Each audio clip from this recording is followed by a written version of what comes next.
Hey guys, so this is my post lower surgery video. I know it's took me a little bit longer than I thought it was going to make you guys an update video, but here I am. So just cutting to the chase, I'm fine. Obviously, the surgery, in my opinion, was a great success. There were no complications during surgery. Everything's been healing just fine. I um, I do have a small fistula, which for those of you that don't know, it's just an extra little opening um, where the urine is coming out where it shouldn't be, and that's happening about, I don't know, half a centimeter below my urethra. So it's the type of thing that most likely will just heal itself in a matter of weeks or months. If it doesn't, it'll have to be repaired when I have my testicular implants. But I'm not too worried about that. I'm really, really pleased with the results. Dr. Crean is an amazing surgeon. I'm baffled by how he could take what I had and make it look like this, because it looks like a penis and scrotum, and it looks like it's always been a penis and scrotum. I mean, granted, there's still stitching in it, and there's still some swelling in it, but it's amazing. I couldn't be happier with the results. He did an amazing job, and the urethral hookup, which is a thing that often gives people trouble, it went fine. I can urinate out of it great. I have a strong stream. The only problem, like I said, is that small fistula. Excuse me, it's not comfortable to sit quite yet, so I'm kind of fidgeting. Um, so I'm really happy with all the results. Um, I'm not out of the woods when it comes to complications for about 9 months um, post-op, because things like scar tissue can be building up within your new urethra, so you could have a stricture, which is just it's a narrowing of the urethra that keeps you from peeing. So until 9 months comes along, you're not really out of the woods when it comes to that part. Um, but that's all you can do is just sit and wait for that. So a little bit more about the whole experience. Wow, it was a lot. Um, I'm so happy that I did as much as I did to prepare my body for the surgery, because I don't know how it would have went if I hadn't done that. The surgery was much more physically taxing than I thought it was going to be. Um, First of all, I know Tiff's mentioned this, but I was in surgery for 7 hours, and that was a long time. I mean, I really felt that um, after I was awake. I did not. I felt like death, honestly. Being under that long really took its toll on my body. And then, because of course we're paying for this all out of pocket, I opted to not stay in the hospital after surgery, because I didn't want to spend any more of our family's money. So Tiff actually had to take me back to the house that we were renting afterwards, and that was that was a thing. I mean, she was scared to take me away also, because I just didn't look good. Um, on the bright side, I had zero nausea right after surgery. Um, they prescribed me something called I'm going to butcher this word, but I believe it's a scopolamine patch. Anyway, it did wonders. I had absolutely no nausea from the general anesthesia, so I was so relieved about that.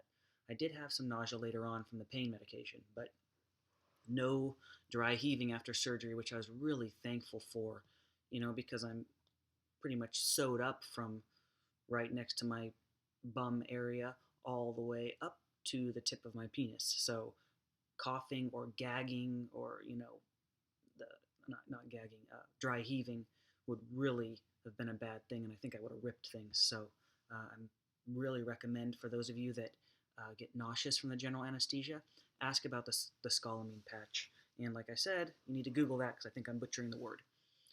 Um, Also, when I went into this, the months leading up to the surgery, I pretty much did everything I could to convince Tiffany not to come with me, because I didn't want to be a burden on her, and I didn't want her to have to deal with it, especially since she has a Zane. Looking back at it now, if you're a trans guy and you're having the surgery and you're not staying in the hospital for a few days to have care, you absolutely need someone with you. Um, Even though I don't like admitting that I needed help, I needed help. There was no way I could have done at least those first few days without Tiffany's help, because this was a really hard surgery, hard on your body. Um, just physically, you feel like death afterwards, or at least I did. And then on top of that, pain wise, just as a comparison, for my top surgery, I took 2 pain pills for the entire surgery. For my hysterectomy, I didn't take any pain pills. For this surgery, I have been on the maximum dose of Percocet since the surgery, and that was almost 2 weeks ago, and I'm still needing that maximum dose of Percocet. Most of the pain is coming from the vaginectomy site. Um, that's where most of the pain is. There is other pain, but that's the main source of the pain and discomfort. And that's probably even a better word for it. I wouldn't even say it's pain. The whole surgery is just uncomfortable, just intense discomfort, from the swelling to the stitching to nerves were irritated. It's just very uncomfortable. And then of course, I have a suprapubic catheter in, so it's a catheter that goes through your abdomen into your bladder, um, and then it comes out your side, and that's also a pretty uncomfortable thing. In fact, I still have that in. I don't get to take that out for probably another week. Um, so there's just a lot of discomfort. So be prepared for um, the discomfort, because it's real. And also, throw your pride aside, guys. You're going to need help for at least the first few days. I'm so thankful to have had Tiffany there to help me. And I'm also so thankful for her best friend, Dana, came for the first 5 days and helped out. And that was really a lifesaver, because, Tiff not only had to uh, take care of me, but she's also taking care of our young daughter. Zane's 17 months old and needs a lot of care. So I was really thankful for all of that happening. Um, as for, actually, before I move on, thank you everyone for your good wishes. My gosh, there were thousands of you that messaged me and left comments, and those of you that I know a little bit better texted me to keep up. And you gave me so much support, and I want to really thank you for that support and for the good wishes.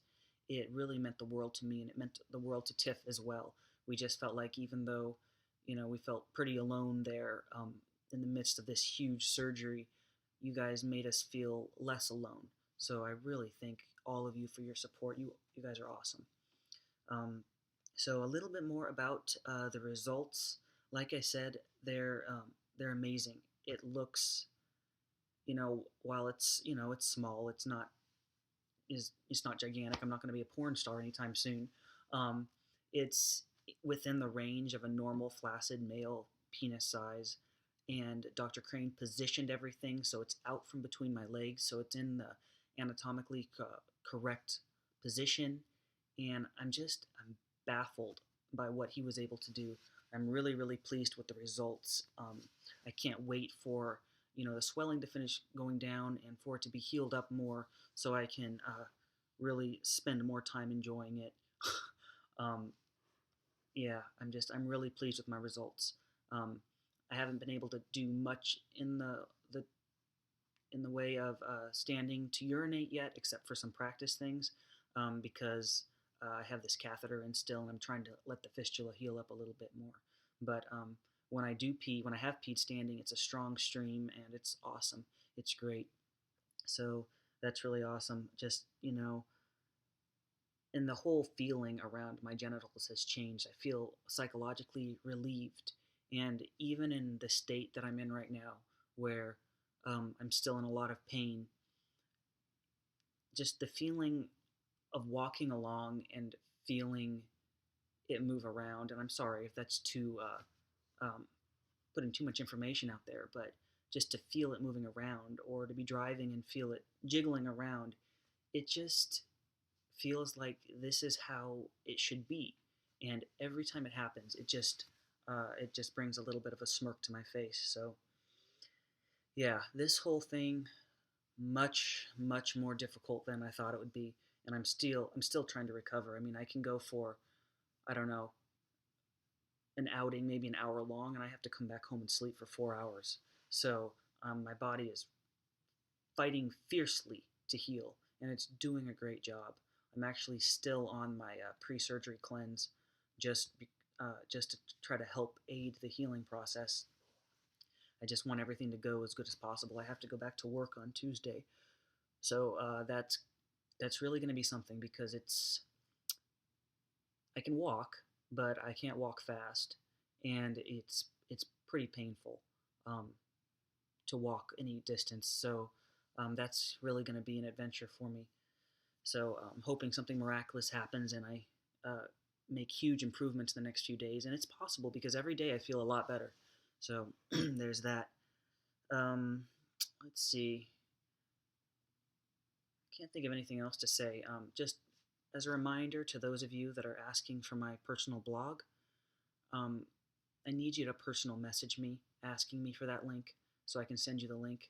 Um, I love all of you and I love your support, but I don't have enough time to chase every single one of you down to send you the link. But I want you to have the link if you're a trans man. I really do. I want you to be able to see, firsthand what goes on in a metoidioplasty with the vaginectomy and the scrotoplasty. So just send me a personal message and I will send you that link over. Um, all right, so that's it for now. I'm sorry if I'm not quite as coherent as I would like to be. I am medicated, so that's doing its thing to me. So anyway, thank you all for watching. Thank you for your support. I will keep you all updated with the happenings. And until then, I'm going to go take a nap.